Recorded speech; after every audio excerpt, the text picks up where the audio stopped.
You wake to the sound of something shifting in the darkness below you.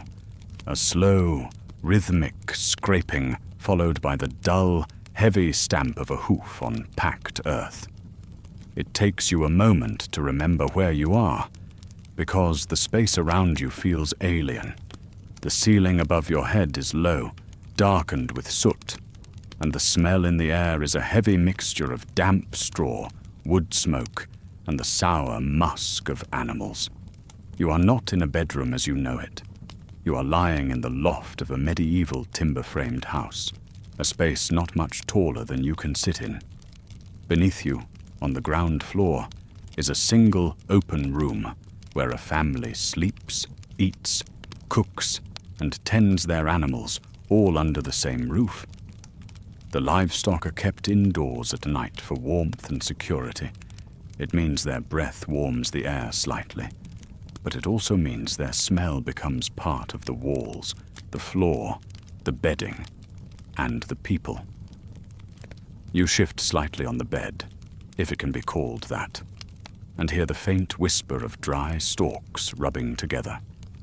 It is a mattress only in the most generous sense, a sack stuffed with straw, flattened and lumpy, with sharp ends poking through the thin linen cover to prick at your skin. It smells faintly of mildew. The blanket you pull tighter around you is woven from coarse wool, rough against the skin, and it too smells faintly of the sheep it came from. In this time, cloth is expensive, and there is no concept of changing bedding often. Straw is replaced only a few times a year, unless it becomes completely unusable. Until then, you sleep on it, with all the dust, insects, and grit it collects. The air is cold enough to sting your nose. You exhale and watch your breath plume faintly in the gloom. Outside, dawn has not yet broken, but the sounds of the household have begun. A cough from someone below, the dull thud of wood placed on the hearth, the faint creak of a door in the wind. There is no luxury of lying in bed here. In the medieval world, daylight dictates life. The work must begin when the sun rises, and in winter there is no time to waste any light at all. Climbing down the rough wooden ladder to the single room below, your bare feet meet the uneven, packed earth of the floor. It is hard, cold, and gritty. The hearth in the center is little more than glowing embers, its heat faint, its smoke curling into the room before drifting upward through a simple vent in the roof. There is no chimney here. Those are expensive, and found mostly in wealthier homes. The smoke stains the rafters and your clothes and lingers in your hair, clinging to you in a way that becomes part of daily life. Before you can think of food or warmth, there is another, more urgent need. In the medieval village, there is no such thing as a bathroom. You step outside into the pre-dawn air, the cold wrapping around you instantly. Your breath hangs in the stillness, and the smell of the waste pit greets you before you see it. This is the latrine, a deep hole dug into the ground, sometimes lined with wooden boards to sit on, sometimes not. It is shared by the household, and in poorer places, sometimes by several households. Privacy is minimal. Modesty is a luxury not afforded here. The cold makes the task faster, but the memory of it will linger in your senses. In towns where space is tighter, waste is often collected in chamber pots and tossed into the street. Laws exist against throwing waste without warning, but in reality, you might hear only a token shout before the contents of a pot come raining down. Streets there run with filth in the gutters, and pigs and dogs scavenge freely. Here in the countryside, the pit is unpleasant, but at least keeps the mess in one place. Back inside, you warm your hands near the revived fire. Breakfast is a small piece of yesterday's bread, dense and dark, often made from rye or barley. Wheat bread is a mark of higher status and rarely eaten by peasants. The crust is hard enough to hurt your teeth if you bite without care, and the inside is heavy, sometimes speckled with bits of husk or tiny stones from the grinding process. You wash it down with small ale, a weak beer brewed for daily drinking because it is safer than water. The brewing process kills much of what could sicken you. This ale is not strong. Its purpose is hydration and calories, not intoxication. There is no coffee, no tea, no warm cup to cradle in the morning. Such luxuries are centuries away for the common villager. Work begins as soon as the first light filters into the sky. Today, the task is to haul water from the well. You take a wooden bucket, its handle worn smooth by years of use, and lower it into the dark shaft. The rope creaks, the bucket splashes, and the return haul is heavy, your arms straining. The water is for drinking, cooking, and the occasional washing. Every drop must be carried. There are no taps, no plumbing, no pipes to bring it to you. In summer, the well might run low. In winter, the water is so cold it numbs your hands instantly. Spilling it means starting over. From there, you move to the fields. It is not planting season yet, but the earth must be turned and prepared. The spade is wooden with an iron tip, heavy and awkward. You push it into the ground with your boot, feeling the frost crack beneath. Every movement is work.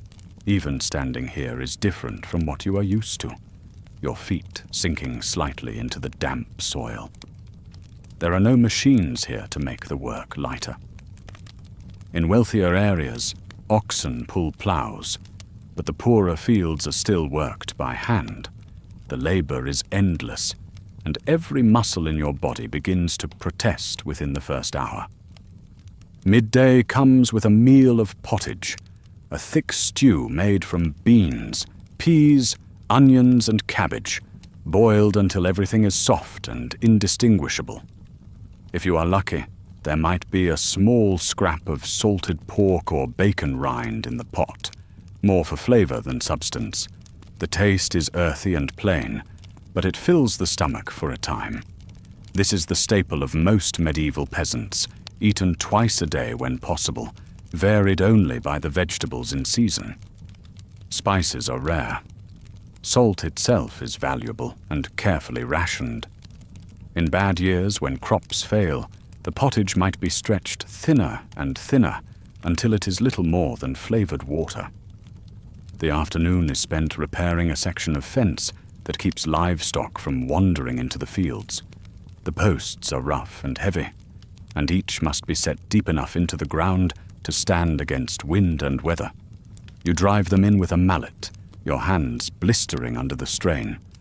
Rope is scarce and must be saved, so the rails are lashed with twisted willow branches, flexible enough to bend but strong enough to hold. The work is repetitive, and the winter air saps your energy, but it must be done. Livestock are valuable. Losing one to the forest or to thieves is a serious blow. As the sun lowers, the temperature drops sharply. You return to the house with your clothes stiff from the cold. The evening meal is another bowl of pottage, perhaps with a piece of yesterday's bread to soak in it. The fire burns low. Wood is precious, and there is no point in burning it high, only to have it gone before morning. People gather around it for light as much as for heat. Candles, if used at all, are made from tallow, smoky, and smelling faintly of the animal they came from. Beeswax candles are cleaner and brighter, but too costly for everyday use in a peasant's home. After eating, there is little to do but tend small chores, mending a tunic with coarse thread, scraping mud from boots, checking tools for damage. Outside, the village is dark, except for the occasional flicker of a hearth through a window. The night is silent, except for the wind in the trees and the occasional call of an animal. There is no sound of traffic, no hum of machines. only the living noises of nature and people. When you finally climb the ladder to the loft, your body is leaden with fatigue. The straw mattress offers little comfort, but you are too tired to care. You lie down, fully clothed, pulling the wool blanket close, feeling the chill of the night settle into your bones. The smell of smoke, straw, and livestock is thick in the air. In this place, this time, there is no real separation between yourself and the work, between your living space and your labor. You sleep because you must, because tomorrow will come quickly, and with it, the same rhythm of work, hunger, and cold. You wake to the muted hiss of rain on thatch, a sound that feels softer than yesterday's sharp frost, but carries its own weight. The air inside the house is damp before you even sit up. The wool blanket you've been sleeping under feels heavier, its fibers drawing in the moisture from the air. When you shift, the smell of wet wool mingles with the scent of yesterday's smoke. Your clothes from the day before are still damp in patches, but they are the only ones you have. Changing into dry clothing isn't a matter of preference here. It's a matter of whether you own more than one set at all, and most do not. The rain has already turned the yard to mud. You hear the squelch of boots as someone crosses to the well. When you step outside, the cold hits you in a different way than frost. It seeps in slowly, an insistent, creeping chill that soaks through wool and skin alike. The first task is to feed the animals, because their hunger comes before your comfort. Chickens huddle under a rough shelter, their feathers puffed out against the rain. The cow's breath steams in the cold air as you fork hay into its manger, the wet sticking to your hands until they ache. Hauling water is harder in the rain. The rope becomes slick in your hands, and each step back from the well is a careful negotiation with the mud beneath your boots. The ground here holds water like a sponge, and by the time you reach the threshold of the house, each boot feels as if it has gained another pound in weight. You pour the water into the storage barrel inside, careful not to spill more than a few drops. Spilling here means a waste of time and strength you can't afford. Inside, breakfast is bread again, harder now than yesterday. You soften it slightly by dipping it into a cup of ale. The ale tastes more sour today, the product of being stored in a barrel that has been tapped for several days now. There is no such thing as consistency in flavor here. Everything is subject to the variations of brewing, baking, or simply the storage conditions of the day. You eat slowly, aware that there's not much to stretch the meal, and you know the day's work will demand more energy than this will provide. The rain blurs the line between sky and ground as you walk toward the field where a drainage ditch has overflowed. Water threatens to pool at the edge of the crops, and if it is allowed to stand, the roots will rot. You and 2 others take shovels to the ditch, deepening and widening it so the excess water can run off. The soil is heavy, sticking to the shovel blade until each lift feels like lifting a stone. You lean into the work, your hands slipping occasionally on the wet handle. The water runs faster now, carrying away bits of soil and leaves, but the ditch will need checking again tomorrow if the rain continues. By midday you are soaked through, and your arms feel like lead from shoveling. Lunch is pottage, thinner than yesterday, stretched with more water and fewer vegetables. The warmth is welcome, though, the steam rising into your face as you hold the bowl close. The taste is familiar now, earthy, soft, and slightly bitter from cabbage that has stored just long enough to begin turning. In times of want, people here will eat vegetables far past the point when you might throw them away today. Hunger is a sharper discomfort than taste. The afternoon brings the job of repairing the road that leads into the village. Heavy rains have washed out part of the path, leaving a rut that carts will catch in. You gather stones from the edge of the field, carrying them in a basket to the gap. Each load weighs more than it looks, and your shoulders begin to burn from the repeated trips. The stones are set into the mud and pressed down, but the rain keeps working against you, softening the earth around them. It is a task that can't be done perfectly in this weather, but leaving it undone would be worse. By evening, the fire inside the house is smoky, the wood damp even after hours near the hearth. People sit closer together tonight, hands stretched toward what warmth they can gather. The sound of rain on the roof continues, a low and constant reminder that the world outside is wet and cold and unforgiving. You peel off your damp outer tunic and hang it near the fire, hoping it will dry somewhat by morning. Your underclothes cling cold against your skin, and you know they'll stay that way until your own body heat pushes the chill out. Lying down in the loft that night, you hear the rain drumming steadily above you, the thatch shedding the water away from the beams, but darkening in color where it drinks in the moisture. You think of how much you've done today, yet how little has changed. The ditch will need digging again, the road will wash out again, the bread will be no fresher tomorrow. The repetition is absolute here.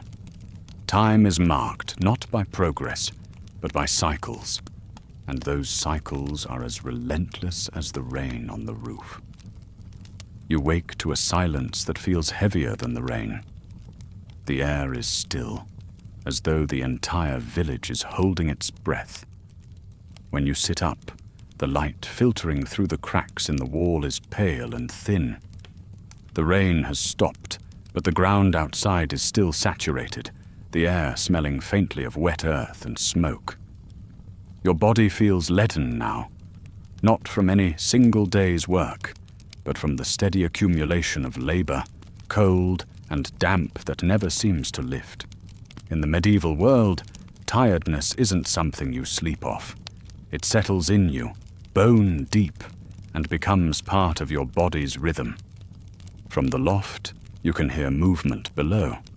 Someone is already at the hearth, coaxing a flame from the embers left under the ash overnight. The faint crackle of kindling catches, and the smell of smoke begins to fill the air. You pull the wool blanket tighter around yourself for a moment, delaying the moment when you'll have to put your feet on the cold floor. But the day won't wait for you. Outside, the sky is a uniform gray, the kind that makes you feel the damp on your skin even before you step into it. The first task is checking the boundaries of the field. The hedgerow along one side has taken damage from the winter winds, gaps opening where livestock could wander through. In this time, a boundary isn't just a physical divider, it's a legal one. Manorial records are filled with disputes over who owns what strip of land, and damage to a hedge can easily spark trouble with a neighbor. You work alongside two others, cutting stakes from young willow saplings and driving them into the ground. The hammering of the mallet is dull and heavy, sending shivers up your arms. The branches are woven between the stakes to form a living barrier, a craft that is passed down through practice rather than instruction. Willow is used because it will take root and grow, reinforcing the hedge over time. As you work, the conversation is sparse, words kept short to save breath. In a world where most days are labor from dawn until dusk, speech is rationed like food, used when necessary or when it offers a brief reprieve from the monotony. By mid-morning, your hands are aching from gripping the tools, and the skin of your palms feels tender from repeated blows of the mallet. You pause to drink from a shared flask of ale, the leather damp where others' hands have gripped it. The ale is weak, slightly sour, but it warms you for a moment. You remember that in this time, ale is consumed daily, not as a luxury, but as a necessity, often replacing water entirely. At midday, you return to the house for a meal. Today's pottage includes a small portion of dried fish, salted to the point that it draws the moisture from your mouth. The fish is chewy, its flavor strong, almost overpowering, but it is protein, and protein is valuable. Salt itself is precious, so much so that it is a commodity traded across regions, sometimes worth as much as gold in areas far from the sea. You eat slowly, partly to savor it, partly because your jaw aches from the toughness of the bread that accompanies it. The afternoon's work takes you into the barn, where the task is threshing grain. The flail is long and awkward, 2 wooden rods connected by a strip of leather, swung in a rhythm to beat the kernels from the husks. Dust rises with each strike, coating your face and catching in your throat. In wealthier estates, windmills or watermills might assist in this work, but here it is done entirely by hand. The sound of the flails is steady and hypnotic, but each strike sends a jolt through your shoulders and back. This is the kind of work that builds strength, but also grinds joints down over years. As you work, you think about the rhythm of the village itself, how each person's labor is tied to everyone else's survival. No one here works in isolation. If a fence fails, livestock might be lost. If a field is neglected, food is lost. If illness strikes, the gap in labor can ripple outward, slowing the entire community's productivity. It is a web of dependency that leaves little room for error or absence. Evening comes with the fading of light, the barn growing too dim to work in without risking injury. You return to the house with your arms heavy and your lungs still catching on the dust. The fire is modest but welcome, its light flickering on the walls. People speak in low tones about the news from a nearby village. A fever has taken hold there, and several have died within days of falling ill. In your time, such news would be met with concern and swift medical response. Here, it is met with resignation. Sickness is a fact of life, and it can arrive without warning, spread without understanding, and kill without mercy. You eat your evening pottage in silence, the warmth of the fire seeping into you just enough to soften the edge of the day's fatigue. When you climb back to the loft, you know that tomorrow will come as it always does, with work that is not optional, with weather that is indifferent to your comfort, and with the constant awareness that you are living as close to the line of survival as a human can without crossing it. You wake to a sharper cold than you've felt in days, the kind that makes the air feel thinner, almost metallic in your lungs. Your breath hangs in long plumes in front of your face, lingering in the stillness before dissipating. The faint light seeping in through the cracks in the wall is whiter than usual, reflecting off frost that has formed overnight on every surface outside. Even the inside of the window's small, leaded panes carries a dusting of ice crystals along the edges. You draw the rough wool blanket tighter around yourself, reluctant to leave what little warmth your body has created during the night. But in this world, the luxury of lingering in bed does not exist. There are animals to feed, fires to stoke, and work that will not wait. Climbing down from the loft, you feel the hard dirt floor through your boots, colder than usual. The hearth below has burned low, only a faint orange glow beneath a layer of ash. Someone is already there, crouched low, blowing steadily into the embers while feeding them thin sticks of kindling. The smell of smoke begins to rise again, and soon there is a faint crackle of flame. Smoke fills the air before escaping through the vent in the roof, the scent clinging to everything. You warm your hands briefly, but you can't stand still for long. The cold has a way of settling into your muscles if you give it too much time to take hold. Today is slaughter day for one of the household's pigs, an event that is equal parts necessity and labor. Keeping an animal over the winter requires feed, which is scarce, and every day that passes risks illness or injury that could ruin the meat. The pig is led out into the yard, snorting and squealing, its breath steaming in the cold. The process is quick but not gentle, and the sound is one you will remember. The smell that follows, warm blood in cold air, is heavy, almost sweet, and impossible to ignore. In this time, meat is too valuable to waste. Every part of the animal will be used: the flesh for salting and cooking, the fat rendered into lard for frying, and as a base for pastry, the skin for leather, the bones for stock. Even the blood will be caught and saved to make black pudding, thickened with barley or oats. The work is messy and cold. Your hands are slick and quickly numb, your breath visible as you help carry the heaviest cuts to the storage area. Salt is rubbed into the meat to preserve it, the crystals biting into small cuts in your skin. In the wealthiest homes, meat might be smoked or hung in a dedicated curing room.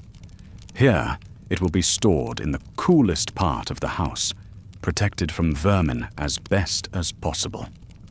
You work without pause, because leaving meat unattended in the open air for too long risks spoilage, even in this cold. By midday, the work is far from over, but there is a meal to be had. Today, there is fresh pork in the pottage, its richness almost overwhelming after so many days of thin vegetable stew. The fat floats in small golden circles on the surface, carrying a flavor you will taste long after the bowl is empty. Meat days are rare for most peasants. Many go weeks, even months without it. On holy days or during festivals, meat might be served in larger quantities, but for everyday life, it is a scarce and prized resource. After eating, the afternoon is devoted to preparing the hides. The skin is scraped clean and stretched to dry, later to be tanned using a mixture that includes tannin-rich bark, and in some places, even dog or pigeon dung, which helps soften the fibers.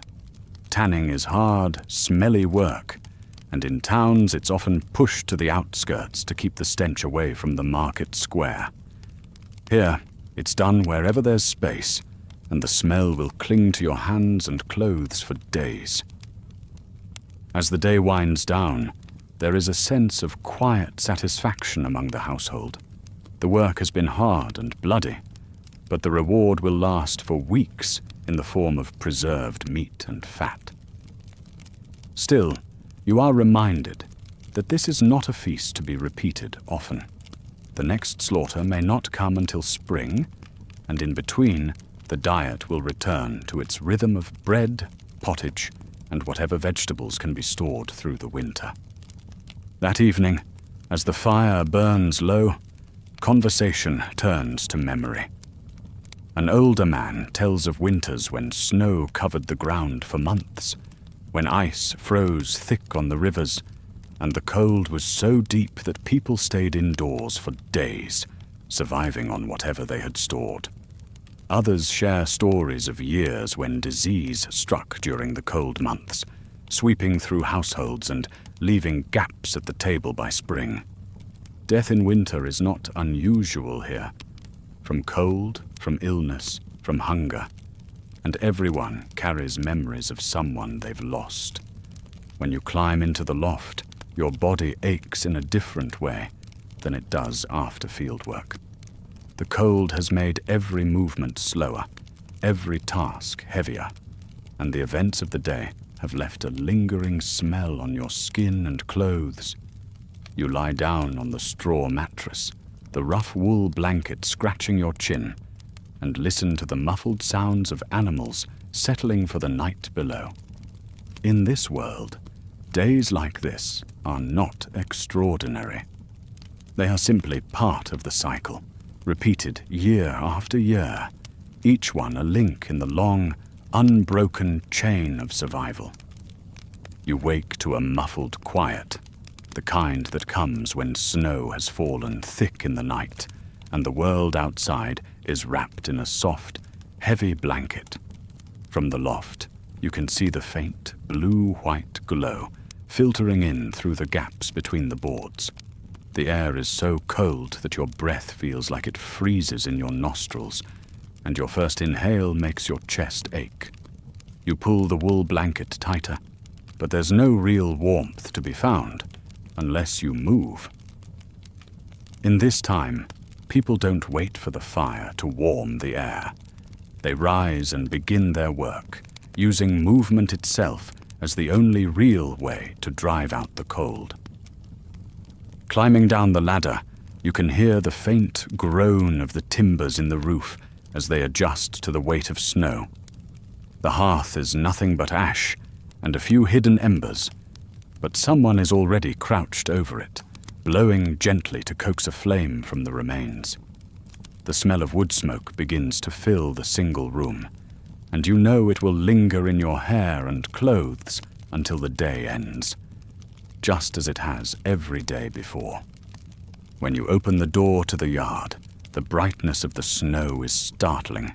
It reflects even the weak winter sun, and the ground crunches sharply under your boots.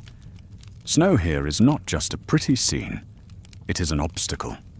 It slows every task, makes paths treacherous, and creates new chores that weren't there the day before. The first is clearing the snow from the roof before it becomes too heavy for the thatch. You climb the ladder with a broom of bundled twigs in hand, each step making the ladder shift slightly against the wall. From up here, the view is both beautiful and bleak. White fields stretching out to the distant line of forest, smoke curling from a handful of chimneys in the village, and not a single sound beyond the faint caw of a crow. You sweep the snow down in steady strokes, sending loose powder and small clumps sliding to the ground.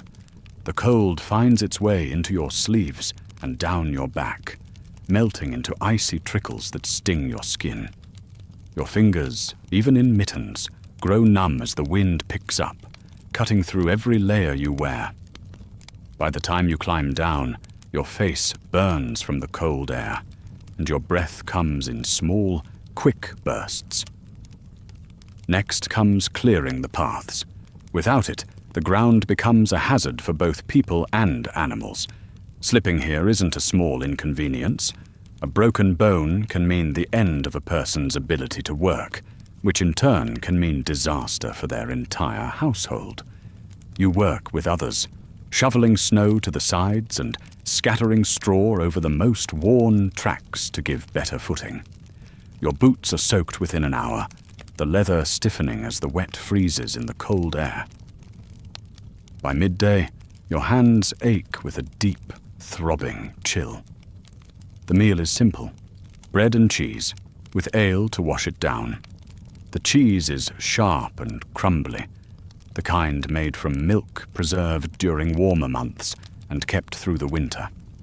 It is a welcome change in texture from the endless softness of pottage, though it is portioned carefully.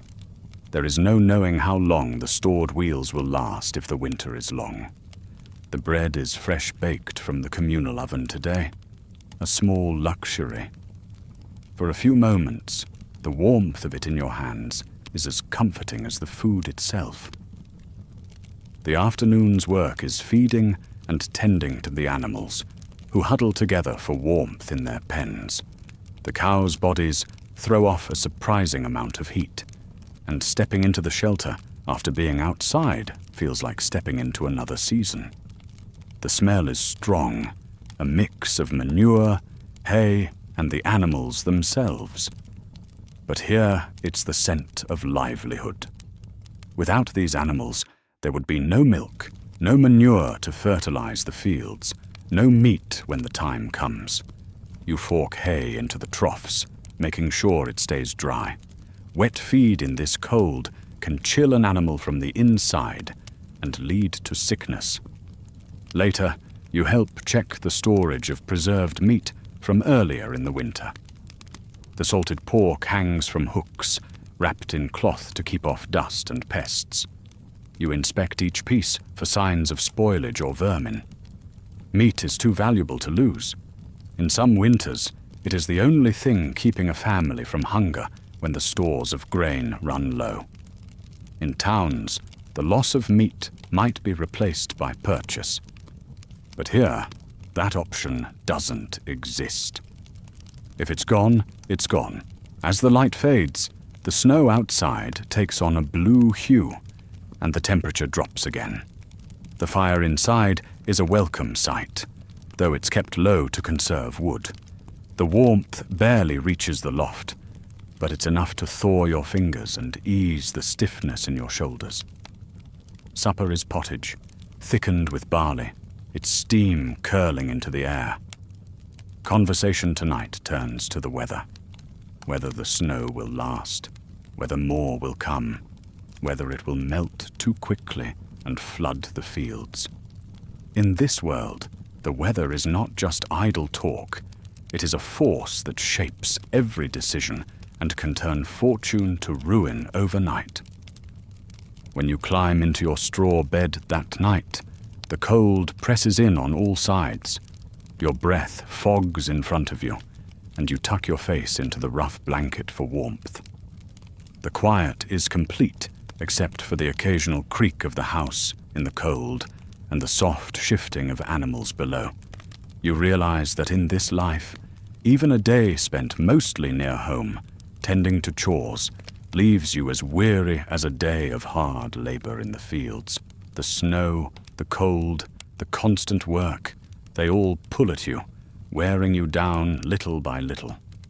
And the week is not yet over. You wake on the 6th day to a sky the color of iron, a flat, heavy gray that presses down on everything. The air feels sharp and dry against your skin, but the snow underfoot has hardened overnight, crunching with a brittle sound at every step. The cold is the kind that bites at any exposed skin, numbing fingers in minutes, freezing breath into a faint frost on your lips. Your body feels heavier this morning, the week's work settling deep into your muscles and joints. In the medieval world, rest doesn't undo that kind of fatigue. It builds day after day until it becomes part of who you are. The first task is breaking the ice that has formed thick over the water troughs during the night. You take a wooden mallet and strike down hard, the sound splintering through the still air. Jagged cracks shoot across the surface, and you pry the shards free with bare hands that ache instantly from the cold. The animals push forward to drink, their breath rising in clouds that linger around their heads. You work quickly so they can get their fill before the ice begins to form again. Once the animals are tended, you join a small group, heading toward the forest's edge to gather firewood. The path is uneven, the snow crusted over in some places and soft in others, forcing you to test every step. The forest looms dark against the pale sky, the air beneath the trees still and muffled. Fallen branches are gathered and bundled, heavier than they look. Wood is more than just heat here. It is survival. Without enough, nights become dangerous, illnesses deepen, and frostbite becomes a threat. Every household measures its stores constantly in winter, rationing the burn so that it will last until the thaw. By mid-morning, your fingers are raw, even inside mittens, the leather stiff with cold. You shift the bundles of wood on your shoulder, the bark biting into your neck through the layers of wool. The return trip feels longer, your breath quick and shallow, the snow squeaking beneath your boots. The bundles are stacked near the house to dry, though dry in this weather only means less damp than they were in the forest. The midday meal is pottage again, but today it is thicker, studded with bits of turnip and carrot, their sweetness muted by long boiling. You eat slowly, letting the heat seep into you from the inside out. Around the hearth, the conversation turns to planting season, still weeks away but already occupying everyone's thoughts. Which fields will be planted first? What seeds have been saved? Which debts to the Lord might be paid in grain?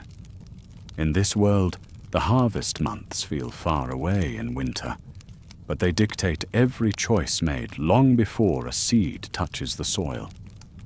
The afternoon's work takes you to a neighbor's house, where the thatch on the roof has been damaged by wind and snow.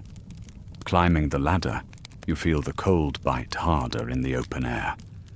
The old straw is stripped away, darkened by damp, and replaced with fresh bundles tied tightly together. Thatching is an art, each layer overlapping the one below to shed water properly.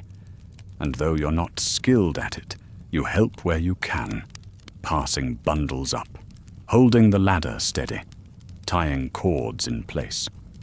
The straw dust drifts into your sleeves, scratches at your wrists, and catches in your hair.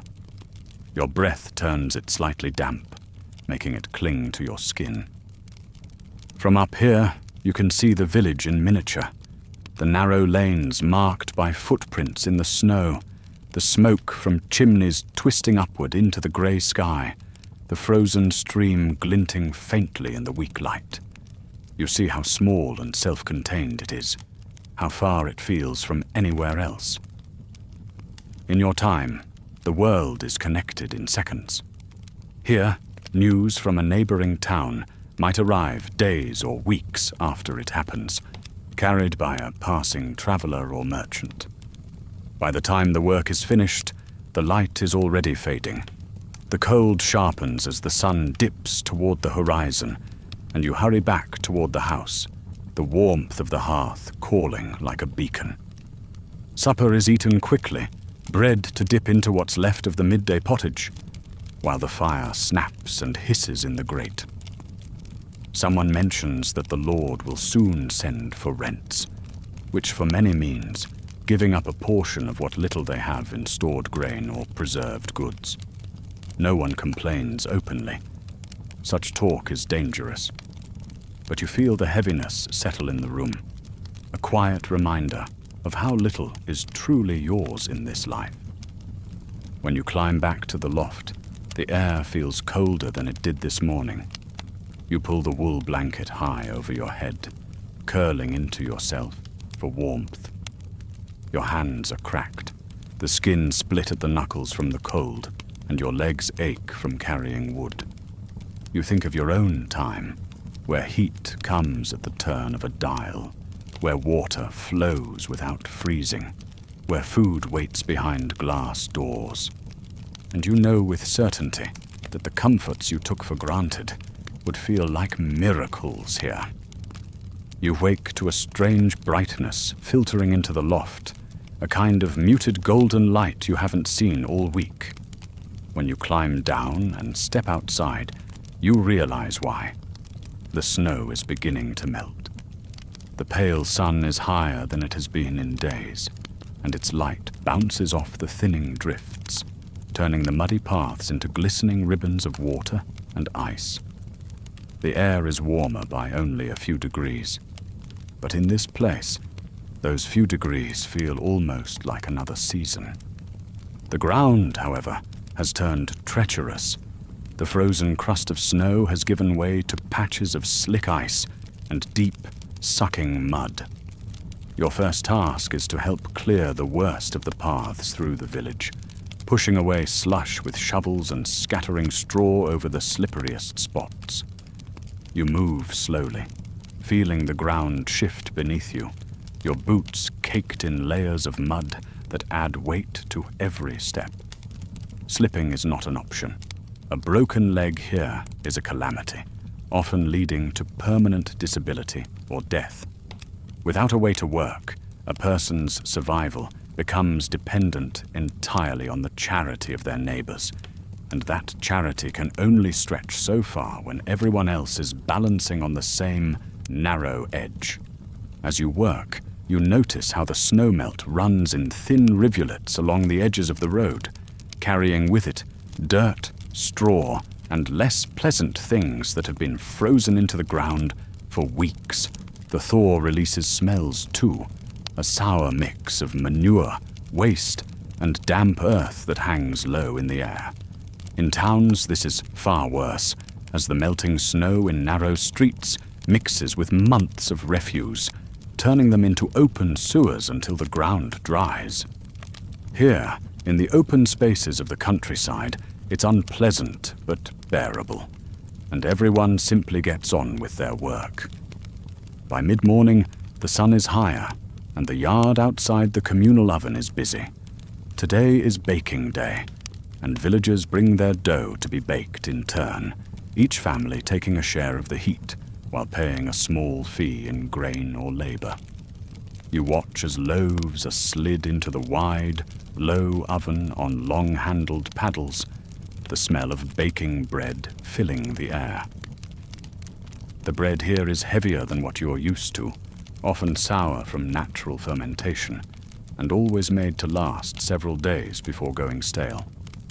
When your own loaves are done, the warmth of them in your hands is almost as satisfying as the thought of eating them. Midday brings a rare treat, fresh bread with a small pot of honey brought out to share. Honey is precious, both as a sweetener and as medicine, believed to heal wounds and soothe illness. A spoonful drizzled over warm bread transforms the plain meal into something almost luxurious. People smile more easily at the table today, the taste cutting through the monotony of the week's pottage and salted fish. In a life filled with repetition and scarcity, moments like this carry more weight than any feast you've known in your own time. The afternoon's work is repairing the palisade, the rough wooden wall that encircles the village. The stakes have been weathered by wind, rain, and snow, and some have rotted at the base. You and several others work to replace them, driving sharpened logs deep into the softened earth and lashing them together with rope. The palisade is not high enough to stop a determined army, but that is not its purpose. It is there to deter bandits, keep out wandering livestock, and in more dangerous times, offer some protection against raiding parties. Its upkeep is a communal duty, and even in this thaw, no one complains about the work. In the medieval world, the safety of the community depends on the labor of all its members. As the sun dips low, the melting snow begins to freeze again in the shadows, and the air turns sharp. You return to the house with mud spattered high up your boots. Your hands raw from gripping the rough wood of the palisade stakes. Supper is simpler than midday, pottage, bread, and ale, but eaten in the comfort of knowing that the day's work has left the village stronger than it was in the morning. That night, as you lie on your straw mattress under the scratchy wool blanket, you think back on the week. You remember the biting cold, the endless damp, the repetitive meals, the constant labor. You think of the moments of brief comfort, the fresh bread, the honey, the warmth of a fire after hours in the snow, and how precious they felt here. But more than anything, you feel the weight of how little control you have had over your own time, your own body, your own survival. Every day has been shaped by the weather, the land, the demands of the community, and the needs of the household. In your own time, you can decide to rest, to eat when you please, to seek comfort when you want it. Here, the medieval world does not bend to you. It demands that you bend to it, that you shape yourself to its rhythm and accept that survival comes only through constant effort. 1 week has been enough to wear you down in ways you didn't think possible. You know now that while the past can seem romantic from a distance, all stone cottages, hearth fires, and simple living, The reality is relentless, unyielding, and utterly indifferent to your comfort. If offered the choice, you would leave in the morning, never to return, carrying with you not just the memory of hardship, but a deep, newfound appreciation